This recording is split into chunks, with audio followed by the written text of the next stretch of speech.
right now, Sleaze. Presented by McDonald's, the best part about working at McDonald's is the people. Oh, let's do a little daytime television. Everyone loves Ryan Reynolds, and the whole Ryan Reynolds-Blake Lively relationship with Taylor Swift, well, he says his baby name depends on Taylor Swift. Ha, ha, ha, ha. He was on the Today Show this week. He was quizzed by Savannah Guthrie. You know, Guthrie took a little shot saying to Reynolds that Taylor Swift keeps inserting into her lyrics and just asking, is your fourth baby name anywhere on this new record? We always wait for Taylor to tell us what the child's name is. And we'll say this, we're still waiting. So Taylor. So maybe it is. Let's maybe start, she's a prolific writer. I mean, what are we doing here? And lazy's not a word I'd attach to Taylor. No. That dude is money bags. Who knows? Did you see all the gifts that Travis bought her? You know, he's over in Paris with her first shows back at the Eras Tour. $17,000 worth of Parisian gifts. I mean, that's nothing. Including $2,000 worth of flowers. For him and them, that's a joke. That's like if I walked up to you and gave you a thimble of pennies. Yeah, I guess you're right. This is actually big news for people that are fans of The Office. Steve Carrell doesn't completely shut the door to returning to The Office spin-off show, the one that you and I talked about that's coming to Peacock. Is there any chance Steve Carell shows up in this spinoff of The Office? I doubt it. But maybe. He got me. I was like, oh. Maybe. Yeah, he was on with Colbert. He also talked about turning 60. You are here for a very special show because tonight is my 60th birthday. Fun fact, I am now the same age that Ian McKellen was when he was cast as Gandalf. And I feel fine about that. He was Gandalf the Grey. I am Stephen the Very White. Oh, if you're a Downton Abbey fan. I never watched Downton Abbey. Did you? Really? Or did Heather watch it? Did I? Did you really just ask me that? Of course I didn't. Well, I didn't know if it was like a Sophie thing. No. But you didn't watch it? No, because I was so into The Crown, I just didn't want to. It was a little bit slower version of it, but. Wow, that surprises me that you weren't all over that. It's coming back to the big screen. Yeah, it's going to be a movie. Focus Features and Carnival Films are working on the latest Downton Abbey movie, written by Julia Fellows. Shall we have a little preview, Barnes? It's wonderful all to be back together again. You come back together and it's like no time has passed at all. We're so happy to announce that we're in production for the third Downton Abbey movie. We can't wait to see you. Wake me up. Simon Curtis. It's a new era.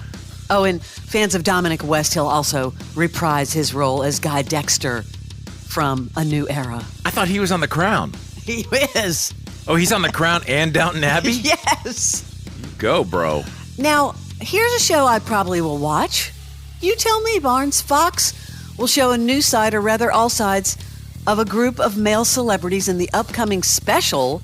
They have signed up Anthony Anderson, Taye Diggs, NFL All-Pro Chris Jones, Tyler Posey, Dancing with the Stars judge Bruno Tianelli, and James Van Der Beek in the full Monty. Come on. The 2-hour special, set to air in the fall, will actually raise awareness for prostate cancer. That's why they're doing it.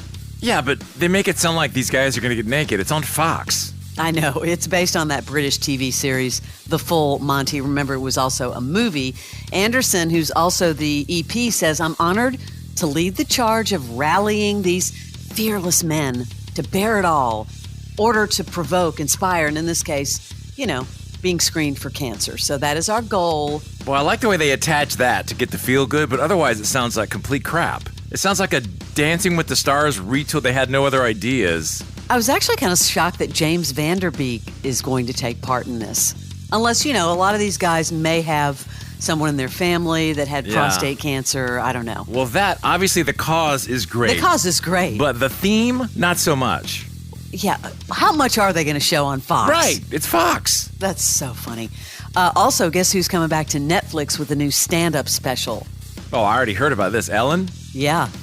She's calling it her last special. Remember later this year. a couple weeks ago, she was doing that. She was doing like a preview, and I guess you had to check your phones because there was no video of it. And I guess she was filming it then at some small club. Yeah, she goes, quote, "To answer the question everyone is asking me, yes, I'm going to talk about it. Yes, this is my last special. Yes, Portia de Rossi really is that pretty in real life." Can it do any good? Like, you know what I mean? Like, can she win the people back? Well, remember, she said recently, she joked about being kicked out of show business for being mean. Well, kicked out a second time. She was kicked out for being gay the first time. I know. Which sounds crazy in 2024. But this was late 90s. How do you not know that there's a toxic workplace when you're actually the host of the show? Yeah, I don't know. I'll watch this because I want to see what she tries to do. But man, she's got to be really careful, I think. Richard Gadd from Baby Reindeer speaking out again. Now, I want to tell you this quote that he gave. Tell me what you think. He says, quote, "I feel like I'm going to wake up one day and it's all going to be a dream." But he says he's never going to talk about the Reddit sleuths. I don't agree with the sleuth thing. I've put out a statement publicly saying I want the show to be received as a piece of art, and I want the show for people to enjoy as a piece of art. I'm called Donnie Dunn. It exists in a sort of fictional realm, even though it's based on truth. It exists in a fictional realm. Let's enjoy the world that I've created. So maybe he's saying he, embellished a little bit? He's trying to cover up. Yeah, I think this thing has blown up way more than anyone expected. You know what I mean? Like, no one expected this thing to be number one multiple weeks on Netflix. It's unbelievable how big it is. Yeah, he's so far in that he can't dig out. So he's trying to really set the stage for this court case that's coming. It's unbelievable. I saw this story, and I love it, actually. Sigourney Weaver. She's faced aliens, she's faced colonizers, but guess what? She now may face stormtroopers. Until now, she's been in talks to join the cast of The Mandalorian and Grogu, the first Star Wars movie to go into production since 2019's Star Wars: The Rise of Skywalker. Well, that might be kind of cool. Always been a big, big fan of hers. I don't know if you checked this out, but Tiffany Haddish was on with Kelly Clarkson. Little lighter side of Tiffany, explaining to Kelly why she shouldn't be afraid to date even though she's a big celeb. I don't have to talk that much. Oh. I'm listening to them. Can they I tell get me so a story? nervous. Oh. Why are you nervous? They know you. Oh, it's awkward. They're on the interview. Hello? Interview. You the pride. Did you see the other story about Kelly Clarkson? Oh, I thought you were talking about Tiffany Haddish. No, what happened with Kelly? About her weight gain or weight loss? Yeah, Whoopi Goldberg was on, and she confessed, which we said months ago. Remember, she said, it was diet and exercise. And I said, listen. Yeah, that's what she said. There is no way it's so hard to do it like that. And she did it in months, like 5 months or something. She admitted it wasn't Ozempic, but it was another drug. So she finally came clean.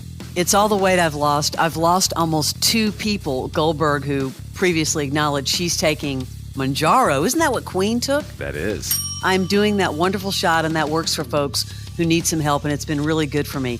Clarkson said she, too, has lost a lot of weight. Mine is a different one than people assume, but I ended up having to do that, too, because my blood work got so bad. I know, but don't you... It's so weird. It kind of... She says it's not Ozempic, but it's something else. It tarnished her good girl... she bold-faced lied. Not that she owed it to anyone, but she went there and she made up that she did it with diet and exercise.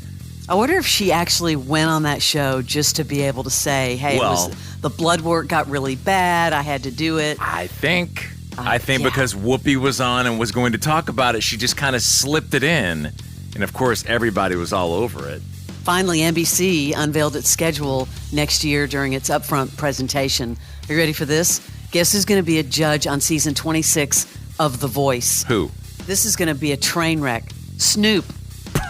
Okay. Wait, are you ready for this? Snoop, Michael Bublé, you couldn't get any different, Gwen Stefani, and Reba. Wow. I can't do the Reba thing. Wow, I love Reba. I'm sorry. I can't do it. She's been huge for the show. Really? Yeah, she's been huge for the show. People love her. Is their target 80 to 95? Oh, stop it. And then there's a Peacock mini-series called Fight Night, the $1 Million Heist, starring Kevin Hart and Taraji B. Henson. That should be cool. And that's your celebrity sleaze.